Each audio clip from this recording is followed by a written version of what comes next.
আলহামদুলিল্লাহ, যাবতীয় প্রশংসা একমাত্র মহান আল্লাহ তাআলার জন্য, যে আল্লাহ সুবহানাহু ওয়া তাআলা কুরআনুল কারীমে সূরা মুলুকের 2 নম্বর আয়াতে বলেছেন, আল্লাযী খালাকাল মাউতা ওয়াল হায়াতা লিয়াবলুয়াকুম আইয়ুকুম আহসানু আমালা।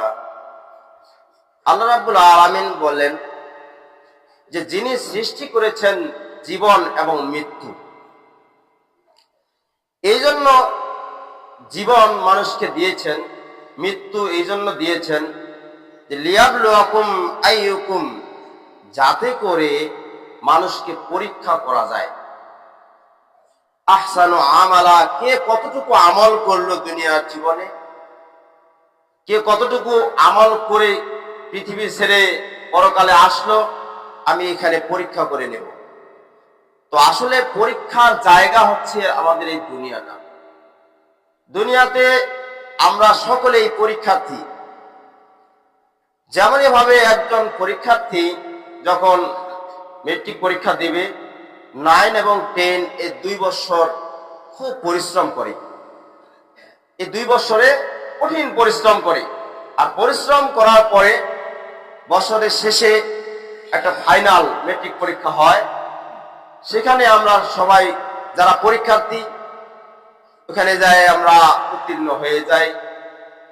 যদি এই 2 বছরে যদি ভালো কিছু পড়াশোনা করেছি, সময়টাকে মেনটেন করেছি, সময় অনুযায়ী চলেছি, সময় অনুযায়ী আমরা পড়াশোনা করেছি, তাহলে পরীক্ষার হলে গিয়ে শুধু প্রশ্নপত্র পাওয়া দেরি, লিখতে সময় লাগে না, অল্প সময়ের মধ্যে হয়ে যায়। তেমনি ভাবে আমরা এই জীবনটা পেয়েছি, মানে কি আমরা শুধু 2 বছর না, 2 বছরের পরীক্ষায় আমরা উত্তীর্ণ হই নাই। আমরা উত্তীর্ণ হয়েছি কেউ 50 বছর, কেউ 100 বছর, কেউ 20 বছর, কেউ 30 বছর, এরকম ভাবে আমরা সময় পাচ্ছি, কিন্তু আমরা পরীক্ষার্থী। আমাদের যেদিন মৃত্যু হয়ে যাবে, মৃত্যুর পরে আমাদের হিসাব কিতাব শুরু হয়ে যাবে। তো আল্লাহ তাআলা আমাদের জীবন এবং মৃত্যু সৃষ্টি করেছেন এই জন্য, যাতে আল্লাহ তাআলা পরীক্ষা করতে পারেন, পরীক্ষা করে নেন কার কতটুকু আমল, ভালো আমল কতটুকু, খারাপ আমল কতটুকু, সবগুলোই যাতে নিয়ন্ত্রণ করতে পারেন, যাতে পরীক্ষার্থীকে যে পাশ করবে তাকে জান্নাত দিতে পারেন, আবার কেউ ফেল করবে তাকে জাহান্নাম দিবেন। এই যে জান্নাত এবং জাহান্নাম কাকে দিবেন, সবাইকে যদি আল্লাহ তাআলা একই হালে একই ভাবে চলার গতি দিত, সবাই তো জান্নাত পেত। কিন্তু আল্লাহ তাআলা জান্নাত এবং জাহান্নাম 2টা নির্ণয় করেছেন, 2টা স্তর করছেন। একটাতে ভালো মানুষ যাবে, নেককার বান্দা যাবে, আর আরেকটাতে হচ্ছে বদকার, দুনিয়াতে যারা ভালো কাজ করে নাই, নেক আমল করে নাই, তারা যাবে। সম্মানিত উপস্থিতি, আমরা সকলে পরীক্ষার্থী। আল্লাহর কাছে আমরা ফিরে যাব, যে আল্লাহ রাব্বুল আলামিন আমাদেরকে পরীক্ষায় ফেলে দিয়েছেন, সেই আল্লাহ রাব্বুল আলামিনের প্রশংসা করি, সকলে বলি আলহামদুলিল্লাহ। দরুদ ও সালাম বর্ষিত হোক রাসূলের প্রতি, সকলে বলি সাল্লাল্লাহু আলাইহি ওয়াসাল্লাম। সম্মানিত উপস্থিতি, আজকে আমার আলোচনার বিষয় হচ্ছে যে মানুষ দিনে দিনে জীবনটাকে নষ্ট করছে যে কারণগুলোর মধ্যে, যে আমরা যে কারণগুলোর জন্য আমরা আমাদের জীবনটাকে নষ্ট করছি, এই কারণগুলো কি কি, এই কারণগুলো আমরা জানার চেষ্টা করব। আসলে আমাদেরকে কেন ধ্বংসের দিকে নিয়ে যাচ্ছে, এই কারণগুলো হচ্ছে, আমরা প্রথম যেটা কারণ এই দুনিয়াতে যেটা উপলব্ধি করতে পারি, সেই প্রথম কারণটা হচ্ছে যে সেটা অলসতা। এক কথায় সকালে ভোরবেলা ঘুম থেকে না উঠে আলসেমি করা, এই কারণটার জন্য আমরা ধীরে ধীরে ধ্বংস হয়ে যাচ্ছি। আসলে সকালবেলা ঘুম থেকে, ভোরবেলা ঘুম থেকে যদি না উঠি, এই ভোরবেলা ঘুম থেকে না ওঠার কারণে আমাদের কত যে ক্ষতি হয়ে যায়, আল্লাহর কতগুলো নিয়ামত থেকে আমরা বঞ্চিত হয়ে যাই, আমরা কিন্তু বুঝতে পারি না।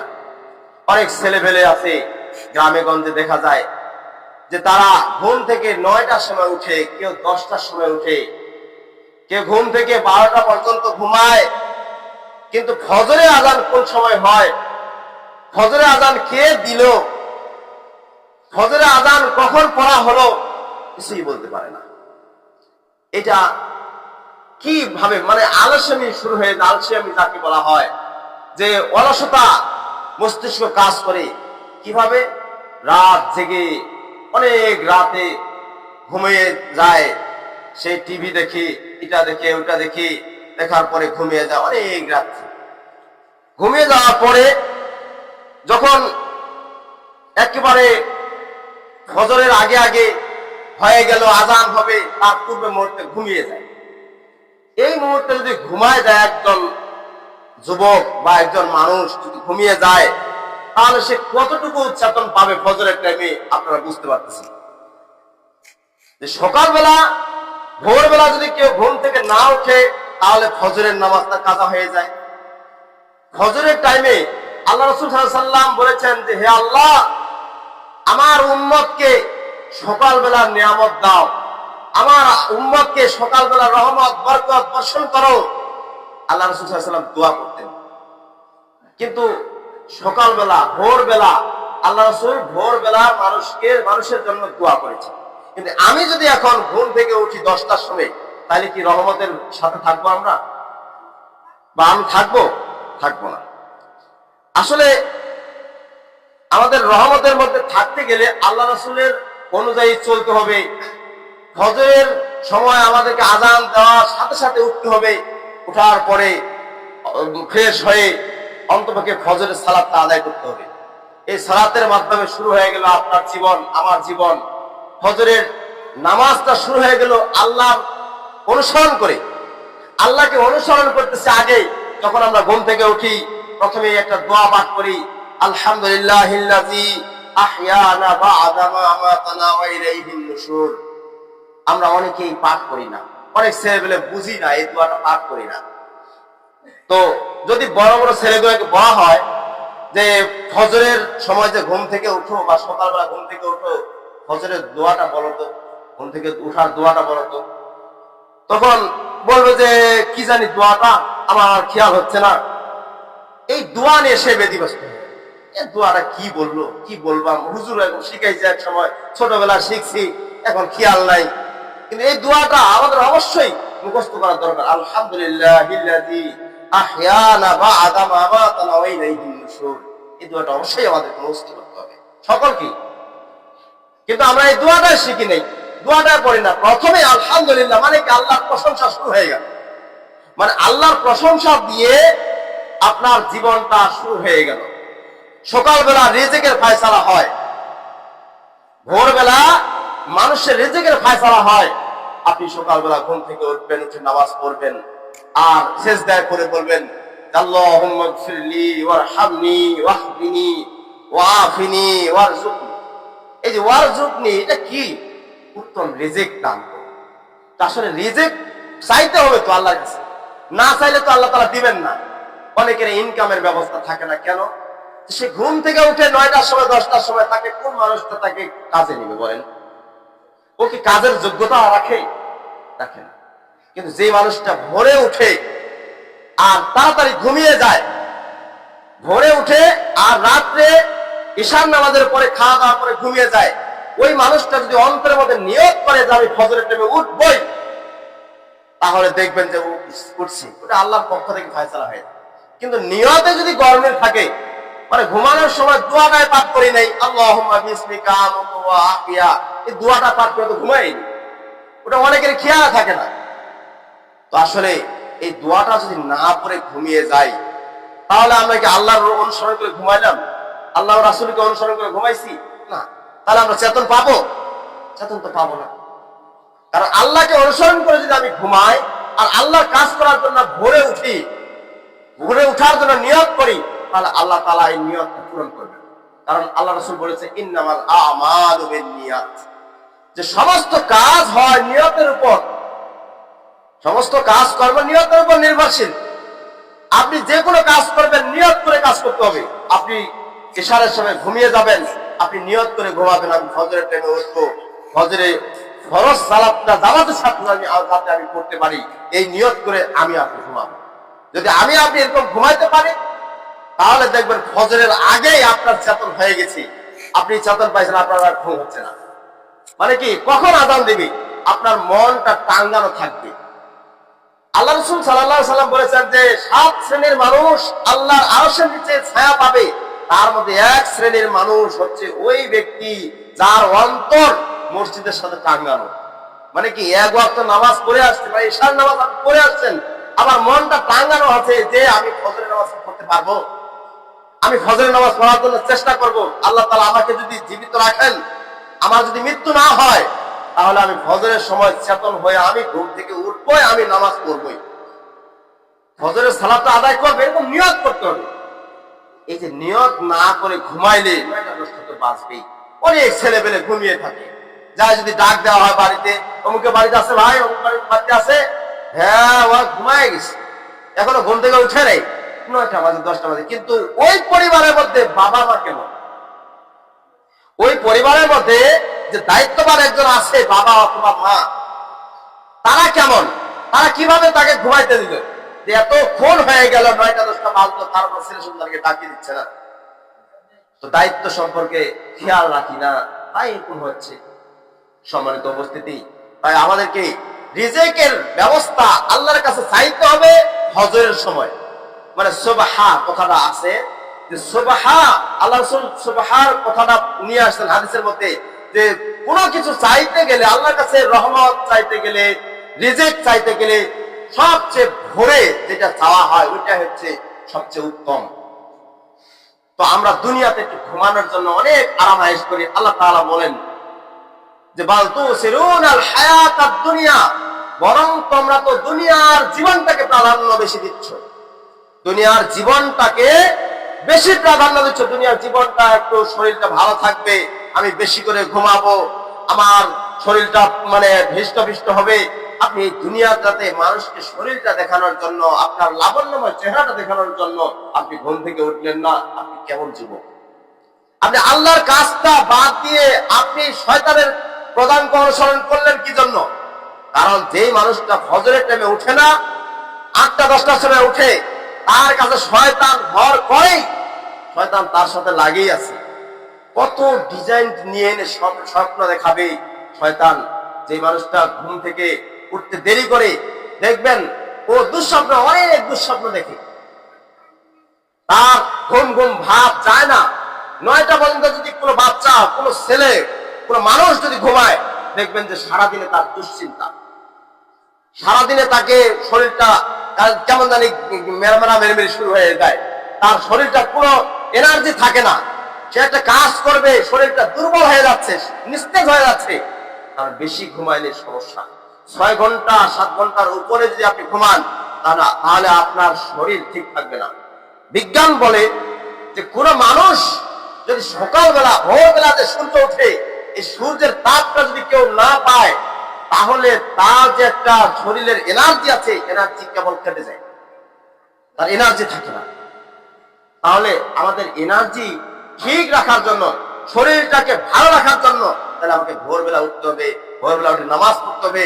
নামাজের পরে সূর্য যখন উঠবে, এই সূর্য উঠার যে তাপটা আছে রোদের, এটা শরীরের জন্য একটা ভিটামিন, শরীরের জন্য একটা শুষ্কতা নিয়ে আসে, শরীরের জন্য একটা ভালো কিছু প্রতিক্রিয়া নিয়ে আসে ওই সূর্যের আলোটা। দেখবেন যারা বড় বড় বিজ্ঞানী, তারা কি করে, সূর্যের আলোটা পাওয়ার জন্য তারা ঘুম থেকে উঠে সূর্যের আলো নেওয়ার জন্য চেষ্টা করছে। সূর্যের আলোটা খুব একটা শরীরের জন্য ভালো একটা ওষুধ সিস্টেমের, কিন্তু আমরা তো সেটা বুঝি না।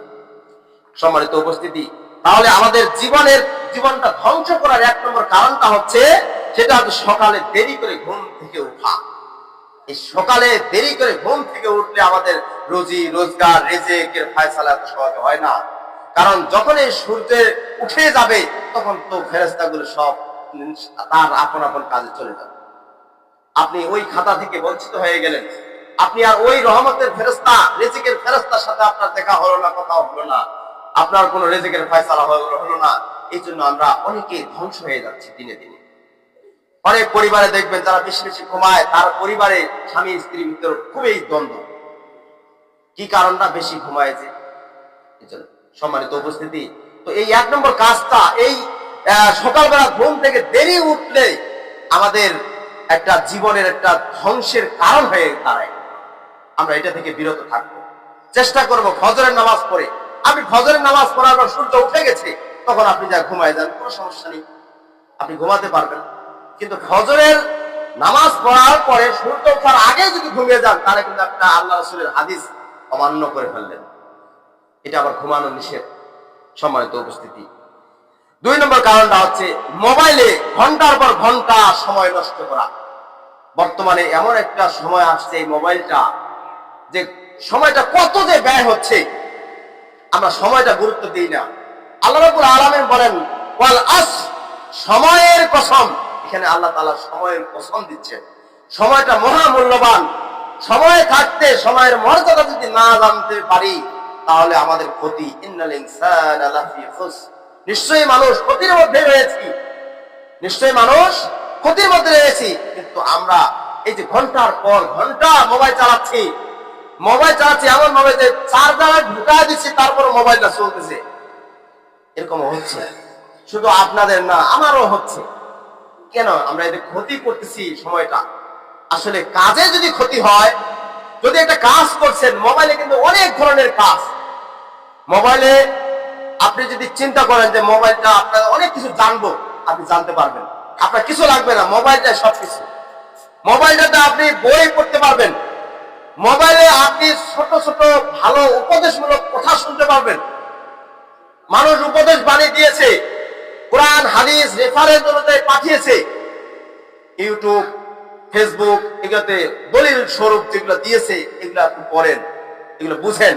তাহলে এই সময়টা যদি আপনি আল্লাহর পথে ব্যয় করেন, আল্লাহ রাসূল বলছেন মান সালাকা তারিকান ইয়ালতামিসু ফিহি ইলমান সাহালাল্লাহু তারিকান ইলাল জান্নাহ, যে ব্যক্তি ইলম হাসিল করার উদ্দেশ্যে তার পথ অতিক্রম করলো, আল্লাহর পথ অতিক্রম করলো, তার জান্নাতের রাস্তাটা সে সহজ করে নিল। বলেন সুবহানাল্লাহ। সম্মানিত উপস্থিতি, শুধু একটা আল্লাহর একটা বাণী, একটা আয়াত জানার জন্য যদি আপনি অতিক্রম করেন, এক জায়গা থেকে আরেক জায়গায় যান, বা একজন মানুষ আমি জানি না আরেকজন জানে না মানুষের কাছে গেলাম ইলমটা হাসিল করার জন্য, ইলমটা অর্জন করার জন্য, এই যতটুকু সময় আপনি গেলেন, আপনি মনে মনে ভাববেন যে আমি জান্নাতের রাস্তা একটা সহজ করে নিলাম, আল্লাহ তাআলা আমাকে জান্নাত নসিব করলো, আমিন। সম্মানিত উপস্থিতি, তো আসলে আল্লাহ রাসূলের হাদিস অনুযায়ী আমাদের চলতে হবে। খালি ঘন্টার পর ঘন্টা আমরা মোবাইল চালাচ্ছি, কি চালাচ্ছি, মোবাইলে কি পাইছি, কিন্তু দেখবেন মোবাইলে সবাই এক সমান সফটওয়্যার নয়, সফটওয়্যার নাই। দেখবেন যে বিভিন্ন জনের কাছে বিভিন্ন ধরনের সফটওয়্যার।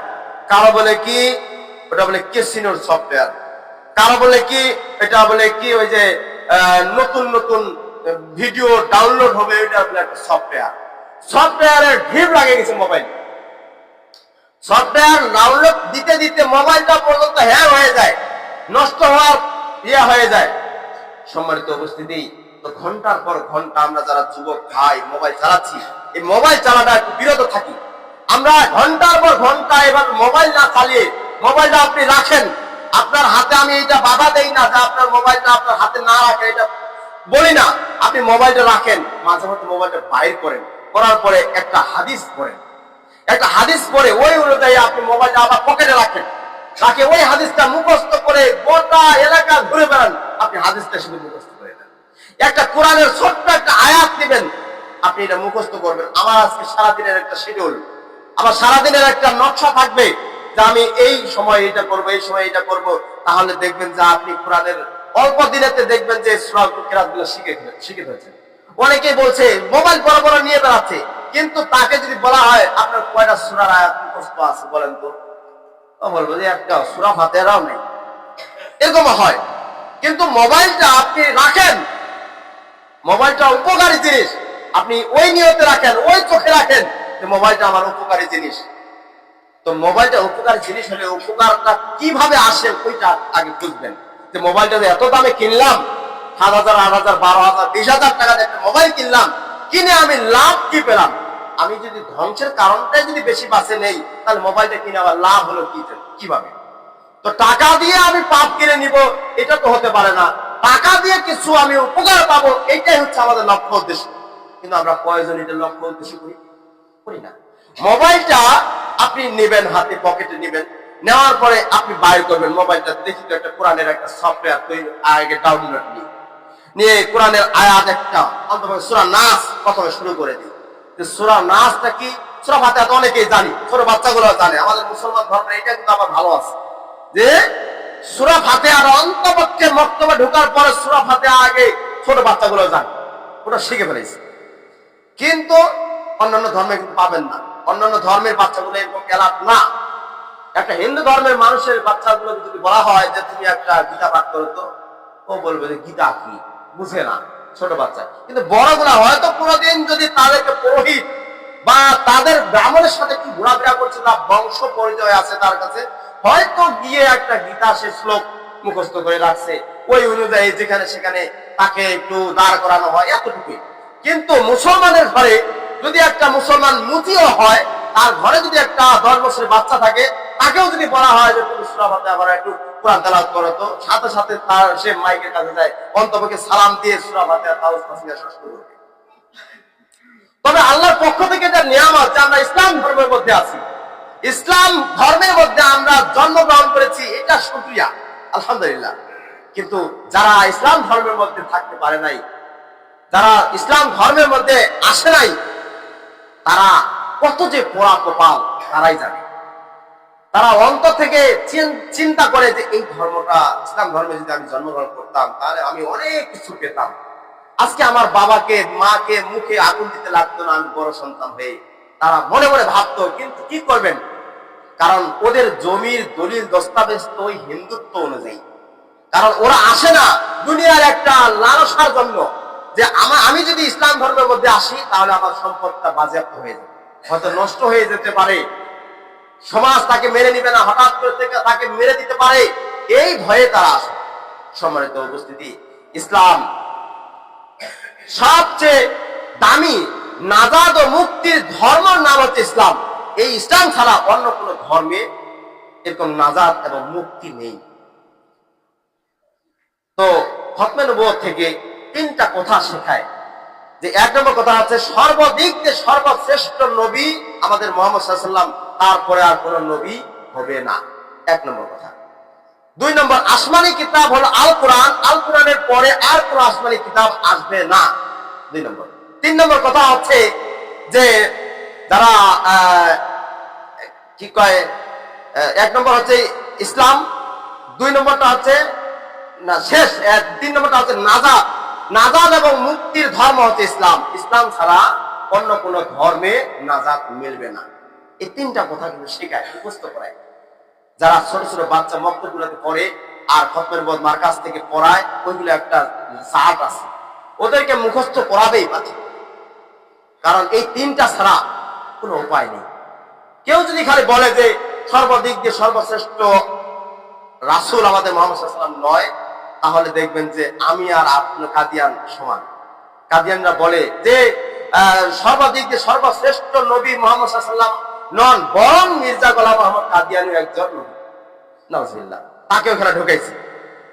আসমানি কিতাব বন্ধ নয়, আসমানি কিতাব আল কোরআন নয়, তবে আল কোরআনের সাথে আরেকটা কিতাব নাজিল হয়েছে, তাজকিরা। তারা তাজকিরা বিশ্বাস করে, তারা তাজকিরা কোরআনের মতো মর্যাদা দেয়। কাদিয়ান ধর্মে যারা আছে তারা কোরআনের মতো মর্যাদা দেয়, কোরআনের মতো মর্যাদা দেয় তাজকিরাকে। তাজকিরা ওটা কোরআনের মতোই ওরা মনে করে। কিন্তু আমরা যারা ইসলাম ধর্মের মধ্যে আছি, আমরা এটা কোরআন ছাড়া অন্য কোন তাজকিরা আমরা মানি না, কারণ এটা হচ্ছে আসমানি কিতাব। আর ইসলাম ধর্ম হচ্ছে একেবারে নাজাত এবং মুক্তির ধর্ম হচ্ছে ইসলাম। আমরা যারা মুসলমান আমরা মনে করি, কিন্তু কাদিয়ানরা মনে করে না। যতক্ষণ পর্যন্ত কাদিয়ান ধর্মের মধ্যে, আহমদিয়া জামাতের মধ্যে যতক্ষণ পর্যন্ত ঢুকবে না, ততদিন পর্যন্ত সে নাজাত এবং মুক্তি পাবে না। নাউজুবিল্লাহ, তারা এই কথাটা বিশ্বাস করে। এক কথায় যারা ইসলাম ধর্ম মনে করবে আর কাদিয়ান অর্থাৎ মির্জা গোলাম আহমদ কাদিয়ানীকে উম্মতি নবী হিসাবে মনে করবে না, এমনকি মিথ্যা কথা বলেছে, এমন বলছে সে মিথ্যাবাদী, সে মিথ্যুক, সে প্রতারক, এবং আবারও কথা বলছে, মানে আমার খারাপ ভাষায় গালিও দিয়েছে। তো ও কেমন? মির্জা গোলাম আহমদ কাদিয়ানী ও কেমন যে ও একজন মুখ খারাপ করে কথা বলে? আমাদের নবীর তো এরকম আদর্শ নয়। মুহাম্মদ সাল্লাল্লাহু আলাইহি ওয়াসাল্লামের কোন আদর্শ এরকম আছে যে খারাপ ভাষা কথা বলেছে? কোন সময়ের জন্য কোন কোরআন হাদিস কোন জায়গায় এরকম পাওয়া যায় না যে মুহাম্মদ সাল্লাল্লাহু আলাইহি ওয়াসাল্লাম মানুষকে কটাক্ষ করে, মানুষকে গালি দিয়ে এরকম কথা বলেছে। সম্মানিত উপস্থিতি, তো যেটা বলছিলাম যে ঘন্টার পর ঘন্টা আমরা মোবাইল চালাচ্ছি, তো চালাচ্ছি ঠিক আছে, কিন্তু চালাবো আমরা সঠিক পথে, যেটা লাভ হবে। আপনি একটা জিনিস সার্চ দিচ্ছেন মোবাইলে, যে আমি একটা জিনিস জানবো, হঠাৎ করে সার্চ দিবেন, ওটা চলে আসবে। ইসলামিক সম্পর্কে কিছু জানার চেষ্টা করবেন, ইসলাম ধর্মের প্রথম নবীকে, শেষ নবীকে, আবার কোন নবীর উপর কোন দায়িত্ব ছিল, কোন নবী কত জামানায় কত সালে আসছে, কত হিজরিতে আসছে, কি শাসন করেছে, কতজন উম্মত ছিল, এগুলো সম্পর্কে জানার চেষ্টা করুন। কোরআন হাদিস সবগুলো মোবাইলটার মধ্যে আছে। আপনি ঘন্টার পর ঘন্টা আপনি মোবাইলটা ব্যয় করেন, কোনো সমস্যা নেই, তবে জানার জন্য কিছু ব্যয় করেন। আর মোবাইলটা চালাবেন একটা সময় মতো চালাবেন, যে এই সময়টা আমরা চালাবো। তবে ঈশার নামাজের পরে, আপনার খাওয়ার পরে আর মোবাইলটা চালাবেন না, মোবাইলটা একটু দূরে রাখবেন, মানে 2 হাত 3 হাত দূরে রাখবেন। এই জন্য রাখবেন, কাছে যদি মোবাইলটা থাকে তখন মোবাইলটা একটু চালার জন্য খুবই চেষ্টা হয়, মনের ভিতর লোভ জাগে। যদি বাটনওয়ালা মোবাইল না হয়, তারপর পুরস্কার চাপেছে, কি চাপেছে কি না চাপেছে, অমুকের নাম্বার তমুকের নাম্বার বাই করছে। কিন্তু মোবাইলটাতে অ্যালার্ম দিবেন, ফজরের নামাজ হবে 5টার সময়, আপনি 10 মিনিট আগে বা 20 মিনিট আগে আপনি অ্যালার্ম দিবেন, দিয়ে 2 হাত দূরে একটু রাখবেন, যাতে মাথার কাছে না থাকে। হঠাৎ করে যদি মোবাইলটা বাজে ওঠে, অনেকের হার্টে একটু সমস্যা থাকে, হয়তো তাকে এমন আচমকা একটা যদি বাজনা বাজে ওঠে, তখন দেখবেন যে স্টপ করার সম্ভাবনা বেশি। তো এই জন্য মোবাইলটা মাথার কাছে না রেখে 2 হাত 3 হাত দূরে, একটু দূরে রাখলে মনে হয় যে ভালো হয়। বিজ্ঞান এই কথাই বলে যে ছোট বাচ্চার মাথার কাছে, বা মানুষ যত বড় হোক, বড় মানুষগুলো যদি মাথার কাছে রাখে, তবুও এটা ক্ষতিকর। কারণ মোবাইলটা একটু চিন্তা ভাবনা করে দেখেন, মোবাইলটা আমার কাছে নাই, তার নাই খুঁটি নাই কিছু, কিন্তু এটা কথা বলছি, হঠাৎ করে কথাটা আমার অনেক দূর চলে যাচ্ছে, ঢাকা, ইন্ডিয়া, যতটুকু দূরে কথা বলতে পারে, এক কথা পৃথিবীর মধ্যে আনাচে কানাচে যেখানে আপনি কথা বলেন, যদি টয়লেটে বসে কথা বলেন, তার কথা বলা যাচ্ছে। তাহলে মোবাইলটা একটু চিন্তা ভাবনা করে দেখি, মোবাইলটার ভিতরে কি আছে। এই মোবাইলটার ভিতরে একটা আলোক শক্তি কাজ করে। এই আলোক শক্তিটা, আলোটা মোবাইলটা থেকে চলে যায় নেটওয়ার্কের খুঁটিতে, ওইখান থেকে যার কাছে আপনি কথা বলবেন, ওইখান থেকে কম্পন হয়ে ওই আলোটা ওইখানে চলে যায়, ওইখান থেকে ফিরে আসে কথাটা 1 মিনিটের মধ্যে বা 30 সেকেন্ডের মধ্যে আপনি কথা বলছেন। তাহলে চিন্তা করে দেখেন, এত শক্তি, এত গতি নিয়ে মোবাইলটাতে কথা বলা হচ্ছে, তাহলে ক্ষতিকর দিক অবশ্যই আছে। সাধারণত আমরা একটু যদি জোরে চিল্লানি দেই, এই বাড়ি থেকে হয়তো ওই বাড়ি পর্যন্ত পৌঁছে যাবে, কিন্তু পরের বাড়ি আর পৌঁছে যাবে কথাটা, মনের এই মুখের জবানটা। কিন্তু এই মোবাইলটা আপনি এখন এখানে আস্তে করে কথা বলছেন, নীরবে কথা বলছেন, গোপনে কথা বলছেন, এখানে না, আপনি যদি ঢাকায় কথা বলেন তাও শোনা যাচ্ছে। তাহলে একটু চিন্তা করে দেখি যে আসলে আমাদের এটা ক্ষতিকর দিক রয়েছে। কারণ আলোক শক্তি আসার পরে দেখবেন যে মোবাইলের একটা কম্পন শুরু হয়ে যায়। এই কম্পনটা যে মাথার কাছে থাকে, এই কম্পনে হয়তো মাথায় কিন্তু ছোট ছোট শিরা থাকে। দেখবেন মগজ যারা বের করেছেন, গরু বা মানুষের মগজ যারা দেখছেন, যদি অ্যাক্সিডেন্ট ওলা দেখেন, যদি মানুষের মগজ বের হয়ে গেছে, তখন যা মগজটার পাশে একটু দেখবেন। আমি দেখছিলাম যে আমি দাঁড়ায় আছি, কিন্তু দূর থেকে একটা গাড়ি আসতেছে, রোজিনা গাড়িটা, তো আমার সামনে না, একটু খালি দূরে, তো গাড়িটা খুব স্পিডে আসতেছে, আর লোকটা হচ্ছে একটা সাইকেল নিয়ে যাচ্ছে। এই সাইকেলটা নিয়ে সাইকেলটা থেকে ভ্রান্ত পড়ে গেল, গাড়িটা তার মাথার উপর দিয়ে চলে গেল, কিন্তু দেখা গেল মগজটা ছিটকে বাইরে গেল। আমি কিন্তু একবার স্পষ্ট দেখা পাই, মগজটা বের হয়ে গেল, দেখা পাইলাম। তো আমি দৌড়ে গেলাম, তো লোকজন, আমার খুব ভয় লাগতেছে, ফজরের পরে 6টার সময় আমার ডিউটি শেষ হয়ে গেছে, তখন আমি দৌড়ে গেলাম, যা দেখতেছি লোকটার মগজ বাইরে হয়ে গেছে। মগজটা যা দেখতেছি, আর বাবা, মগজটা এরকম করতেছে, মানে মগজটা কম্পন। এই শিরাগুলা যে আছে মগজটার মধ্যে, শিরাগুলা ছোট ছোট চিকন চিকন তার আছে, এইগুলা অনেক চিকন সূক্ষ্ম জিনিস, এগুলো হয়তো ড্যামেজ হওয়ার সম্ভাবনা। আমরা যদি মোবাইলটা এই শব্দের কারণে, কম্পনের কারণে, ভাইব্রেশনের কারণে আমাদের মোবাইল থেকে হয়তো ব্রেনের ক্ষতি হতে পারে। কারণ যখন ইয়াটা আসে, লাইনটা যখন আসে কথা বলার জন্য, তখন দেখবেন একটা কম্পন শুরু হয়ে যায়। কম্পনটা যাতে মাথায় না লাগে, কানের মধ্যে না আসে, এই জন্য আমরা মোবাইলটা দূরে রাখি। তো এই যে ঘন্টার পর ঘন্টা আমরা শেষ করছি, এটা যাতে ভালো কাজে আমরা শেষ করতে পারি, আল্লাহ তাআলা আমাদেরকে সকলকেই এই বুঝতে দান করুন। সকলে মিলে আমিন। 3 নম্বর, নিজের জীবনের ধ্বংসের কারণ। 3 নম্বর কারণটা হচ্ছে, সেটা হচ্ছে ভয়কে নিজের জীবনের সিদ্ধান্ত নিয়ে নেওয়া। ভয়, আমাদের উন্নতি হয় না, ধ্বংস হচ্ছে দিন দিন। কারণ হচ্ছে একটাই, যে আমাদের অন্তরে একটু শক্তি কম। আমরা ভয় পাই, যে কোনো কাজ করতে গেলে একটু ভয়ের সম্মুখীন হয়ে যাই। যেমন একটা যদি মেশিনের কাজ আপনি শিখতে চান, আগে আপনি ভয় পাচ্ছেন, এটা কি আমি কাজ করতে পারবো, এটা আমার পক্ষে সম্ভব না, এটা আমি করতে পারবো না। তো যদি একটা কোনো কলকারখানায় কাজ করতে চান, আগে ভয়টা কাজ করে, এটা করা যাবে না। আগে আগে আমরা যখন হাল বইবার যাই, তখন লাঙ্গলটা ধরিবার যাইতে আমাদের ভয় কাজ করছিল একটা, কি কোন সময় যে গরুর পায়ে কাটে দিই, আমরা কিন্তু এটা ভয় পাই।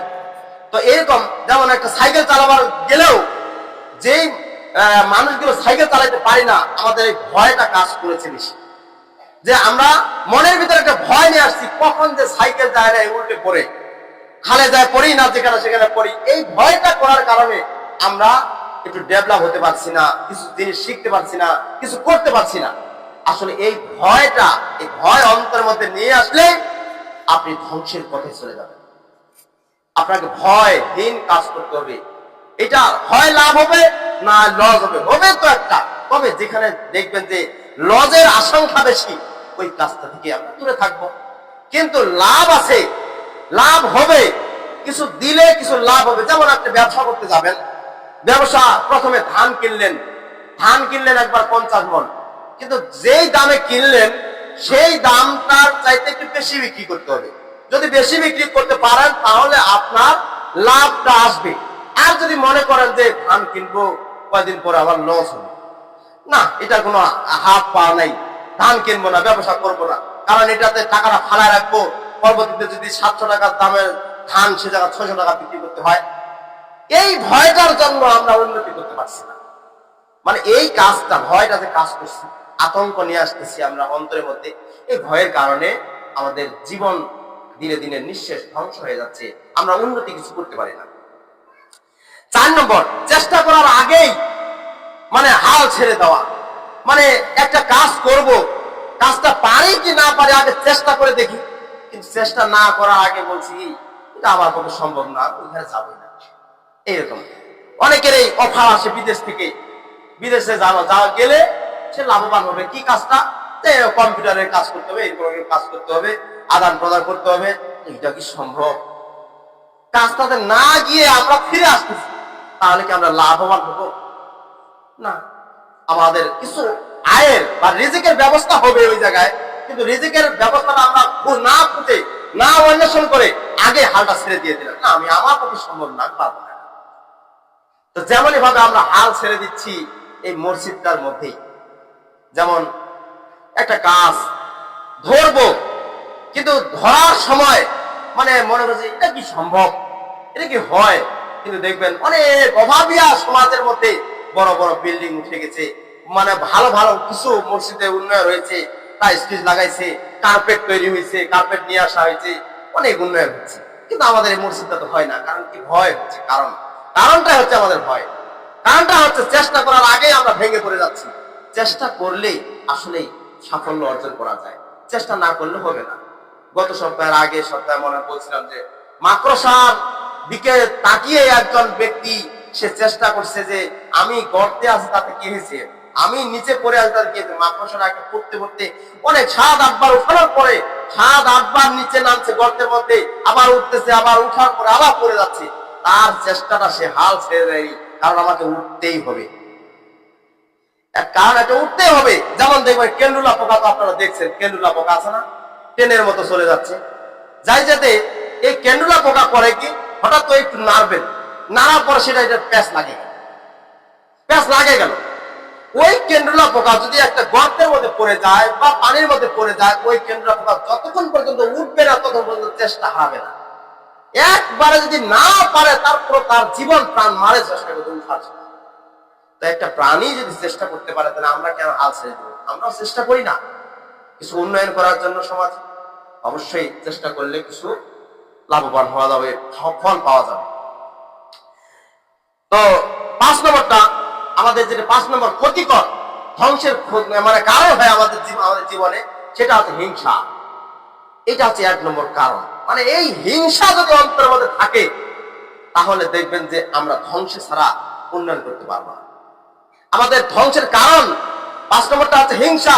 অন্তরের মধ্যে হিংসা, একটু যে কিঞ্চিত পরিমাণ হিংসা থাকে, তো আপনার হিংসা থাকলে কতটুকু আপনি ইবাদত করবেন, কতটুকু আল্লাহর কাছে চাইলে ফয়সালা হবে, আল্লাহ তাআলা কতটুকু দেবে, তাহলে আপনারা নিজেই বুঝতে পারবেন। অন্তরের মধ্যে একটু কিঞ্চিত পরিমাণ হিংসা করে যদি ইবাদত করেন, আপনার তো ইবাদতই হবে না। তাহলে আপনার ইবাদত যদি না হয়, আল্লাহকে যদি স্মরণ করা না হয়, আল্লাহকে যদি না ডাকা হয়, তাহলে আপনার জীবনের যে ফয়সালা, জীবনের যে একটা আরাম আয়েশের জায়গা, আপনি কোথায় পাবেন? পাবেন না। হিংসাটা তো আপনার কাটে দিচ্ছে। তাহলে অন্তরের মধ্যে হিংসা নিয়ে আসা যাবে না। হিংসাটা আমাদের খুব ক্ষতিকারক। আল্লাহ রাসূল সাল্লাল্লাহু আলাইহি ওয়াসাল্লাম বলেছেন যে হিংসাটা হচ্ছে এমন একটা বস্তু যে একটা কাঠকে যখন আগুন ধরে দেওয়া হয়, এই আগুনটা জ্বলতে জ্বলতে জ্বলতে জ্বলতে কাঠটা, যেই দামি কাঠ, চন্দন কাঠ আপনি জ্বালাই দিলেন, জ্বালানোর আগে আপনার চন্দন কাঠের দাম হচ্ছে অনেক টাকা, আর যখন জ্বালিয়ে দিলেন, জ্বালার পর ছাই হয়ে গেল, ওই ছাইটার দাম থাকে না। তেমনই ভাবে আপনি অন্তরে একটু হিংসা করবেন, হিংসাটা ওই জ্বালানির মতোই। মানে আপনি হিংসা করেন নাই, আপনি চন্দন কাঠ, আপনি সেগুন কাঠ, আপনি মেহগনির কাঠ, এরকম, কিন্তু হিংসা করেছেন, আপনার অন্তর জ্বলে খাক, মানে পরিপূর্ণভাবে জ্বলে শেষ। মানে অন্তরের মধ্যে আর কোনো রস বলতে কিছুই নেই। ছাইয়ের কি রস থাকে? পুড়ে যাওয়ার পরে ছাইয়ের কি রস থাকে? থাকে না। সেরকম একটা মানুষ যদি হিংসা করে, তার অন্তরটা পুড়তে পুড়তে পুড়তে পুড়তে এক প্রকার ছাই হয়েছে। তাহলে আমি আপনি কিভাবে আমি আপনি উন্নয়ন করতে পারেন? অবশ্যই এটা আমাদেরকে হিংসাটা থেকে বিরত থাকতে হবে।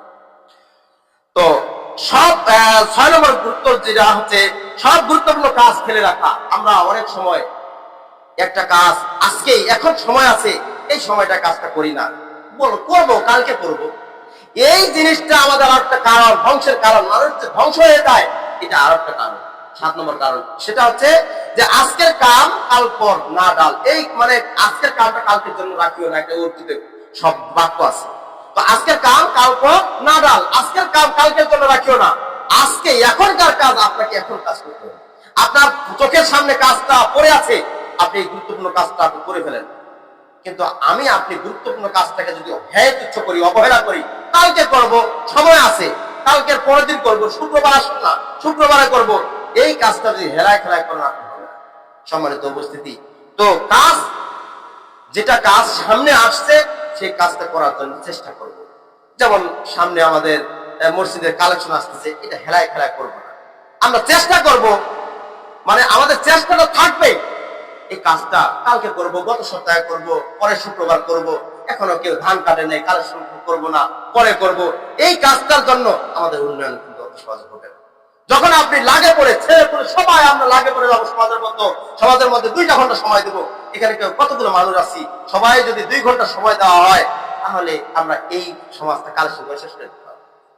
তাহলে আমাদের উন্নয়ন হবে না? অবশ্যই উন্নয়ন হবে, কিন্তু আমাদের চেষ্টাটা থাকে না। মানে সব গুরুত্বপূর্ণ কাজ আমাদের ফেলে রাখতেছে, তাই আমরা উন্নয়ন করতে পারি না, নিজের জীবনটাকে নিস্তেজ করে দিচ্ছি, ধ্বংসের পথে সরিয়ে দিচ্ছি।